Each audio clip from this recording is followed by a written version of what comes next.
జనవరి 26 తారీఖు మీకు తెలియదా? ప్రభుత్వంలో ఉన్నటువంటి ముఖ్యమంత్రి గారికి తెలియదా? వ్యవసాయ శాఖ మంత్రికి తెలియదా? జనవరి 26 తారీఖు గణతంత్ర దినోత్సవము ఆదివారం వస్తుందని ఎట్లా మాట ఇచ్చినావు? మరి శనివారము బ్యాంకులు బంద్ ఉంటాయని తెలుసు, ఆదివారం బంద్ ఉంటాయని చెప్పి నువ్వు 27 తారీఖే రైతు బంధు వేస్తా, రైతు భరోసా కింద ఇంతమంది లబ్ధిదారులను తీస్తా 4 స్కీములు బయటికి తీసుకొచ్చారు కదా నిన్న నారాయణపేటలో. ముఖ్యమంత్రిని అడుగుతా ఉన్నా, నీ కార్యకర్తలు నీ నుంచే నేర్చుకుంటా ఉన్నారు అడ్డగోలిగా మాట్లాడే మాటలు. ఎవరిని ఎట్లా మాట్లాడితే ఎట్లా లొంగుతారో అని చూస్తూ ఉన్నారా? ఎస్, తెలంగాణ ప్రజల చెప్పండి, రాత్రి 12 గంటల తర్వాత టింగు అని మీ ఫోన్లు మీరు పండుకొని లేసరికి మీ దాంట్లో రైతు బంధు పడతాయి చెప్పినటువంటి ముఖ్యమంత్రి మరో అందరికీ పూర్తి స్థాయిలో తెలంగాణ సమాజానికి రైతు బంధు లబ్ధిదారులందరికీ పడతాయని చెప్పినటువంటి మీరు 15 నిమిషాల మాట ఎట్లా మారుస్తారండి? 15 నిమిషాలలో మాట ఎట్లా మార్చారు? మార్చి 31 లోపు ఎట్లా వేస్తా అని చెప్పారు. సరే, జనవరి 27 అర్ధమరాత్రి 12 గంటల సమయంలో టింగు అంటది కదా. ప్రజలారా మీ కామెంట్ల రూపం చెప్పండి, ఎవరికైనా 12 గంటల తర్వాత, సరే ఈ టైం ఎంత అవుతుంది? టైం ఎంత? 11 గంటల 38 నిమిషాలు అవుతోంది. ఇంకొక 22 నిమిషాలు అయితే 12 గంటల సమయం పూర్తి అవుతుంది. రేవంత్ రెడ్డి గారు మన ముఖ్యమంత్రి గారు ఇచ్చినటువంటి హామీ 12 గంటల సమయంలో ఎవరికైనా రైతు బంధు ఎంత పడ్డది? 6,000 రూపాయల చొప్పున పడ్డదా? ఎన్ని ఎకరాల్లో పడ్డది? పడితే పడిందని చెప్పండి, లేకపోతే లేదని చెప్పండి. అయితే రైతు బంధు, రైతు భరోసా దీని మీదనే మాట్లాడుతూ ఉన్నారు జర్నలిస్టులు.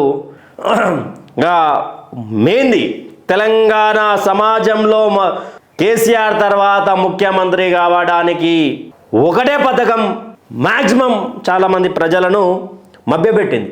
అది ఏంటంటే, అది ఏంటి అంటే ఒకసారి చూడండి. పింఛన్లు, తెలంగాణలో పింఛన్లు చాలామంది మర్చిపోయారు. తెలంగాణ సమాజం కూడా మర్చిపోయింది, నాకు తెలిసినంతవరకు మర్చిపోయింది. ఉదయ్ భాయ్, తెలంగాణలో పింఛన్లు నడుస్తూనే ఉన్నాయి కదా అంటే నడుస్తున్నాయి. 2000 నడుస్తూ ఉన్నది అంటే క్లియర్గా 2023 డిసెంబర్ 1 ఎవరి ప్రభుత్వం ఉండే అండి? ఎవరి ప్రభుత్వంలో ఉండే? కేసీఆర్ ప్రభుత్వంలో ఉండే. 2023 డిసెంబర్ 1 తారీఖున తెలంగాణలో పింఛన్లు ఎంతుండే? కేసీఆర్ నాయకత్వంలో ఆయన ముఖ్యమంత్రిగా ఉన్నప్పుడు 2016లో ఇవి ఇచ్చిండే. అయితే ఒకసారి డీటెయిల్గా మాట్లాడుకుందాం అసలు ఏం సంగతి, అసలు ఎంత ఇస్తున్నారు ఏంది అనేది. ఇక్కడ వృద్ధులకు నెంబర్ వన్ పాయింట్ ఏంటంటే, వృద్ధులు 15 lakhs ఉన్నారు. తర్వాత వితంతువులు 15 lakhs ఉన్నారు.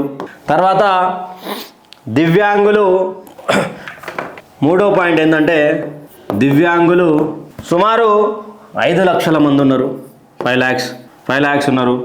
నాలుగవ భాగం ఏంటంటే బీడీ కార్మికులు ఎంతమంది ఉన్నారంటే 4 లక్షల మంది ఉన్నారు. 4 లక్షలు. ఐదో పాయింట్ ఏంటంటే ఒంటరి జీవితాలు గలుపుతున్నటువంటి స్త్రీలు ఎంతమంది ఉన్నారు? 1 లక్ష ఉన్నారు. 1 lakh ఉన్నారు. తర్వాత ఏడవ వచ్చేసి చేనేత కార్మికులు ఎంతమంది ఉన్నారు? దాదాపు 38,000 మంది ఉన్నారు. 38,000 మంది ఉన్నారు. తర్వాత వచ్చేసి గీతా కార్మికులు ఎంతమంది ఉన్నారంటే దాదాపు 65,000 మంది ఉన్నారు. తర్వాత హెచ్ఐవికి సంబంధించినటువంటి పేషెంట్లు, ఎయిడ్స్ బారిన పడ్డటువంటి పేషెంట్లు 35,000 మంది ఉన్నారు. వీళ్ళందరూ దాదాపు 1, 2, 3, 4, 5, 6, 7, 8 కేటగిరీలకు సంబంధించి ఈ యొక్క దివ్యాంగులు అనే పాయింట్ ఏదైతే ఉందో, ఆ పాయింట్కి సంబంధించి ఒకటి చెప్తా. దివ్యాంగులు అనే పాయింట్లు 5 లక్షల మందికి కేసీఆర్ ప్రభుత్వంలో 4,016 చేశారు కేసీఆర్.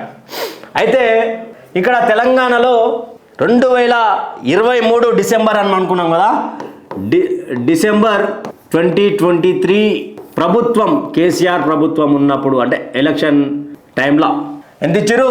2016లో కేసీఆర్ ప్రభుత్వం ఇస్తుండే దివ్యాంగులకు 4016 వస్తుంది. సుమారు 3016 4016లో ఇంక్రీజ్ అయ్యండి.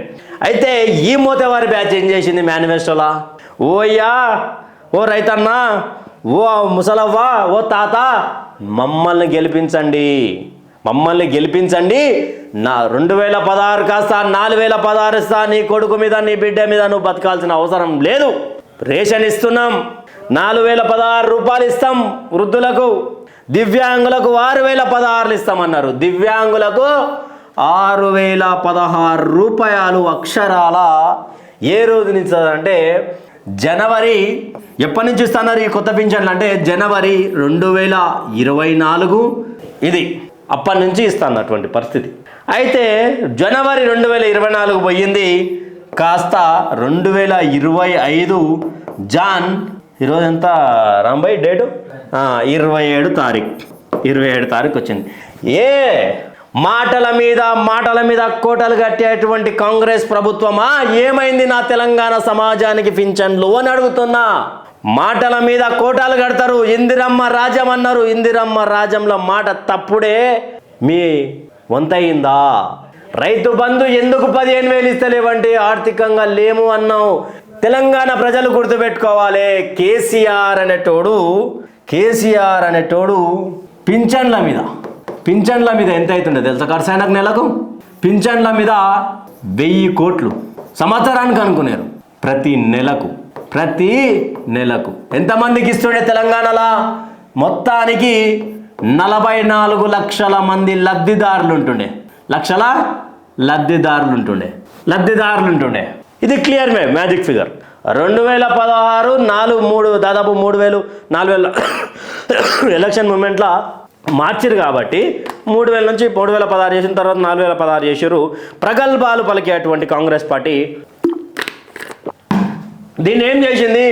2016ని కాస్త 4,016 చేస్తామని చెప్పి తెలంగాణ రాష్ట్రంలో ఉన్నటువంటి వృద్ధులను మోసం చేసింది. నా కామెంట్లో నుంచి మీరు చూడదు, అయ్యా బాబు మంచిగా మాట్లాడుతున్నావు, జర మా పెన్షన్ల మీద మాట్లాడను. తాత ఈరోజు నుంచి చూడు, తెలంగాణ సమాజానికి పనికొచ్చే వార్త చదువుతా, ఎవడు ఏం చేసినా ఏం పీకలేరు అనుకో డైరెక్ట్ చెప్తా ఉన్నా. ఇంకా నాకు వస్తాయి, కాకపోతే కొన్ని విలువలుగా అటువంటి పుట్టినా కాబట్టి మాట్లాడలేనని. అయితే ఇక్కడ ఎంత అవుతుంది? కేసీఆర్ ప్రభుత్వంలో 1000 కోట్లు అవుతుండే నెలకు. ఏ నుంచి తెచ్చినావు, ఏ నుంచి ఇచ్చినావు అని మేమే అడిగినాం, ఎట్లా ఇస్తున్నావు అని. అయితే ఇప్పుడు ఏమొచ్చింది ఉదయ్ భాయ్ దీంట్లో చిక్కుమా అంటే ఇంకొక 1000 కోట్లు ఎక్కువ అవుతాయి, 2,000 కోట్లలో మేనేజ్ అవుతుంది, ఇదే 44 లక్షల మంది లబ్ధిదారులకు అనుకుందాం. ఏమైంది ఉదయ్ భాయ్ అంటే అసలు చిక్కినే ఉన్నది. ఈ కాంగ్రెస్ గవర్నమెంట్ వచ్చిన తర్వాత, కాంగ్రెస్ పార్టీ అధికారంలోకి వచ్చినాక అప్లికేషన్లు తీసుకుంది. దేనికి అప్లికేషన్లు తీసుకుంది? 6 గ్యారెంటీల కోసం, 6 గ్యారెంటీస్, దీనికోసం అప్లికేషన్ తీసుకుంది. దాంట్లో అప్లికేషన్లు ఎంతమంది పెట్టారు తెలుసా? ఒకసారి విన్నరు, 25 నుండి 30 లక్షల మంది మాకు పెన్షన్లు కావాలి బాబోయ్ అని పెట్టారు. 25, 30 అంటే 25 వేసుకుందాం, రౌండ్ ఫిగర్ 26 వేసుకుందాం, ఇక్కడ 44 లక్షలు, 70 లక్షల మందికి నువ్వు ఇప్పుడు పింఛన్లు ఇవ్వాలి. ఏ లెక్కలు ఇవ్వాలి? వృద్ధులకు 15 లక్షల మంది ఉన్నారు. అంటే ఈ డాటా ఎప్పటిది? కేసీఆర్ 2023, ఆయన December 1 కాంగ్రెస్ పార్టీ గెలుస్తుంది అనే దానికంటే ముందు. వితంతువులు 15 లక్షలు, దివ్యాంగులు 5 లక్షలు, బీడీ కార్మికులు 4 లక్షలు, ఒంటరి స్త్రీలు 1,00,000, చేనేత కార్మికులు 38,000, గీత కార్మికులు 65,000, హెచ్ఐవి పేషెంట్ 35,000. దీంట్లో ఎవరిని మోసం చేద్దాం అనుకుంటున్నావు చెప్పు రేవంత్ రెడ్డి? ఇప్పుడు 44 లక్షల మందికే పింఛన్లు ఇస్తున్నావా, లేకపోతే 70 లక్షల మందికి పింఛన్లు ఇస్తున్నావా? ఎస్, నేను చెప్పేది తప్పైతే మీరు కామెంట్ల రూపంలో చెప్పారు ప్రజలారా. అప్లికేషన్ల రూపంలో ఎన్ని అప్లికేషన్లు వచ్చినాయి?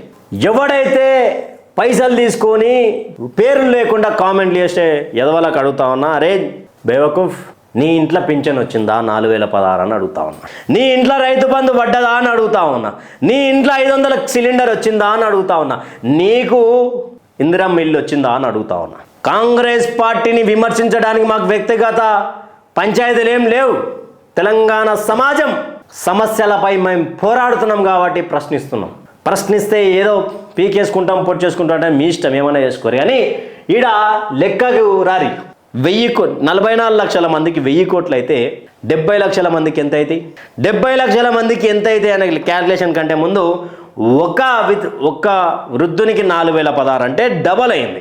ఇక్కడ దివ్యాంగులు దాదాపు 5 లక్షల మంది ఉంటే 6016 ఇస్తా అని చెప్పి నమ్మబలికి మోసం చేసినటువంటి చరిత్ర కాంగ్రెస్ది. ఎప్పుడు ఇస్తావు? ఎప్పుడు ఇవ్వబోతున్నావు? రైతు బంధుకే బడ్జెట్ లేదని చెప్పి 2 పర్యాయాలు కొట్టినటువంటి పరిస్థితి. మరి ప్రజలారా ఈడ 1000 కోట్లు అయితే సుమారు చెప్తా ఉన్నా కదా, కేసీఆర్ పీరియడ్లో ఇదైతే రేవంత్ రెడ్డి పీరియడ్లో ఎంత కావాలి తెలుసా? ఆనాడు కేసీఆర్ గవర్నమెంట్కే 1000 కోట్ల రూపాయలు ప్రతి నెల పింఛన్ల మీద అయితే ఆ రోజు పింఛన్లు టైంకి ఎందుకు వస్తలేవు? చేతగాని ప్రభుత్వమా అని అడిగినటువంటి కాంగ్రెస్ మంత్రులారా, కాంగ్రెస్ ఎమ్మెల్యేలారా, కాంగ్రెస్ ముఖ్యమంత్రిగా ఉన్నటువంటి రేవంత్ రెడ్డి గారు ఈరోజు నువ్వు ఇచ్చిన మాట ఏమైంది? కాంగ్రెస్ ప్రజలారా గుర్తుపెట్టుకోండి, అన్నలారా గుర్తుపెట్టుకోండి, అక్కలారా గుర్తుపెట్టుకోండి. ఆ రోజు 1000 కోట్లు అయితే ఈరోజు 3000 నుండి 3500 కోట్లు కావాలి నెలకు, సంవత్సరానికి కాదు, నెలకు 3000 నుండి 3500 కోట్లు కావాలి. ఇది ఎప్పటి డాటా అంటే గత సంవత్సరం జనవరి ఫిబ్రవరి డాటా, అప్పటికే వచ్చినటువంటి అప్లికేషన్లు. తర్వాత కాలంలో ఈ మరొక సంవత్సరం గడిచింది. సంవత్సరం గడిచినటువంటి కాలంలో మరి ఇంకెన్ని వేల అప్లికేషన్ రావచ్చు, ఎన్ని లక్షల అప్లికేషన్లు రావచ్చు? ఏమే 1 తారీఖు ప్రభుత్వ ఉద్యోగికి జీతం ఇస్తాంటివి, ఏమే 5 తారీఖులోపు పింఛన్లు ఇస్తాంటివి. మా 100 రోజుల పరిపాలన మీద మాట్లాడండి, 100 రోజులలో మీ నోర్లు కట్టేస్తామని చెప్పినటువంటి మీకు చెప్తా ఉన్నా నేను. ఆ రోజు 100 రోజులు కాకముందే సంవత్సరం టైం కాకముందే మీరు ఎట్లా ప్రశ్నిస్తారు ఉదయ్ అని అడిగిన వాళ్ళకి చెప్తా ఉన్నా. సంవత్సరం దాటింది, 2 సంవత్సరం మీద 2 నెలలు అయింది. డిసెంబర్ జనవరి ముగించడానికి వస్తుంది. 3500 కోట్లు ఏ నుంచి తెస్తావు అని అడుగుతా ఉన్నా. ఉచిత హామీలు ఎందుకు ఇస్తావు? చేతగాని ప్రభుత్వమా ఎందుకు ఇచ్చినావు అని అడుగుతా ఉన్నా. 3500 కోట్లు ఎవరికి వచ్చినాయి? 4016 6016 చెప్పురి, కామెంట్లలో చెప్పురి. నేను తప్పైతే మీరు ఏం చెప్పేదానికన్నా సిద్ధమే. ఎవరికైనా ఏ ఇంట్లో అయినా కాంగ్రెస్ పార్టీ కార్యకర్త కావచ్చు, బీజేపీ కార్యకర్త కావచ్చు, టీఆర్ఎస్ కార్యకర్త కావచ్చు, బీఎస్పీ పార్టీ కార్యకర్త కావచ్చు, సామాన్యుడు కావచ్చు, ఎవరికి 4016 ఇచ్చిరో చెప్పురి. అడ్డగోలు కామెంట్లు పెట్టుడు కాదు, మంతే ఇసొంటి బయటికి తీసుకొస్తాం. అర్థమైందా? చిట్టాలిప్పని ఇక్కడ గిరీష్ అని అంటుంటాడు, చిట్టాలిప్తాం బిడ్డ అని. బరాబర్ ఇప్తాం మేక. ఇక్కడ ఎక్కడి నుంచి తెచ్చిస్తావు? 3000 ఎవరికి వచ్చినాయి చెప్పురు బా, కామెంట్ల రూపంలో చెప్పురి. కాంగ్రెస్ కార్యకర్తల కోసం బరాబర్ వచ్చిందని చెప్పి ప్రూఫ్ చూపిరు. మీరు ఏం చెప్తారు? జనానికి సిద్ధం నేను. 3000 నుంచి 3500 కోట్లు, 3000 నుంచి 3500 కోట్లు కావాలి తెలంగాణ పింఛన్ల మీద, అంటే వీళ్ళు ఇచ్చిన అబద్ధపు హామీల మీద. సరే అక్కడ బడ్జెట్ లేదు అని చెప్పి రైతు బంధు తగ్గించినావు, రైతు బీమా పథకం గురించి మాట్లాడతలేవు, యువ వికాసం ఎగరగొట్టినావు, ఇందిరమ్మ ఇండ్ల పేరు మీద అదో డ్రామాస్టిక్ క్యారెక్టర్ని ప్లే చేస్తున్నావు. ప్రభుత్వం అంతా ప్లే చేస్తుంది. ప్రశ్నించినటువంటి జర్నలిస్టుల మీద కేసులు అవుతున్నాయి. భయపడు లేదు. ఇది చిత్రగుప్త అనే ప్లాట్ఫామ్ మీద ఉదయాన్నేటోడు వార్తలు చదువుతుండు, భయపడనీకి లేదు. కానీ తెలంగాణ సమాజానికి ప్రభుత్వం చెప్పాలి. నిన్న నారాయణపేటలో ఏమంటాడు? కొడంగల్ నియోజకవర్గానికి అన్న తిరుపతి రెడ్డి అందుబాటులో ఉంటారు అని అంటున్నావు. ఎవరన్నా అందుబాటులో ఉండండి, మాకు 3500 కోట్ల బడ్జెట్ తోటి నెల పింఛన్లు ఇస్తే చాలు మాకు తెలంగాణ సమాజానికి. మాలాంటి నిరుపేదలకు చాలు. అయ్యా రేవంత్ రెడ్డి గారు, మీరు ఇచ్చినటువంటి 6 గ్యారెంటీలల్లో ఏదైనా ఒక ఉచిత బస్సు పథకం తప్ప మహిళలకు 2500 అంటివి ఎక్కడవా అని అడుగుతా ఉన్నాం. తెలంగాణ అమరవీరుడా నీ కోసం పోరాడుతా అనే టైటిల్తో నేను వస్తా. మళ్ళా తెలంగాణ అమరవీరులకు నువ్వేం చేసినావు? తెలంగాణ అమరవీరుల పేర్లు వాడుకొని అధికారం ఎక్కినావు.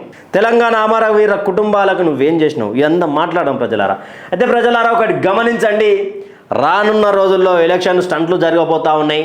రైతు భరోసా కింద 6 ఎకరానికి 6000 చొప్పున, కనీసం 7800 అన్నారు కదా, 6000 చొప్పునే మాట్లాడుకుందాం. ఎవరెవరికి పడ్డాయి అనేటిది ఒకసారి మీ కామెంట్ల రూపంలో చెప్పండి. అయితే ప్రజలారా, మరి ఈ డాటా అంటే నా దగ్గర ఉన్నటువంటి డాటా డిసెంబర్ 1, 2023 తర్వాత ఈ 25 నుండి 30 లక్షల మంది ఎవరైతే అప్లికేషన్లు పెట్టుకున్నారో ప్రజాభవన్లో అనేది జనవరి 2024 లేదా మార్చి వరకు ఆ 100 రోజుల పీరియడ్లో ఆయన ఏదైతే 6 గ్యారెంటీలు 100 రోజులు అని అన్నారో అది 25 నుండి 30 లక్షల అప్లికేషన్లు వచ్చినాయి పింఛన్ల కోసము అని చెప్పేసి కాంగ్రెస్ పార్టీకి సంబంధించినటువంటి ఆనాటి ప్రజాభవన్లో ఉన్నటువంటి మంత్రులు చెప్పారు. మరి సంవత్సరం కాలం గడిచి వస్తుంది, ఇంకెన్ని లక్షలు జరగవచ్చు? ఒకసారి దీని మీద ఆలోచించండి. రానున్న ఎన్నికలలో అభ్యర్థిని చూసి అభివృద్ధికి ఓటేస్తారని కోరుకుంటూ సైనింగ్ ఆఫ్ మీ జర్నలిస్ట్ ఉదయ్ కిరణ్.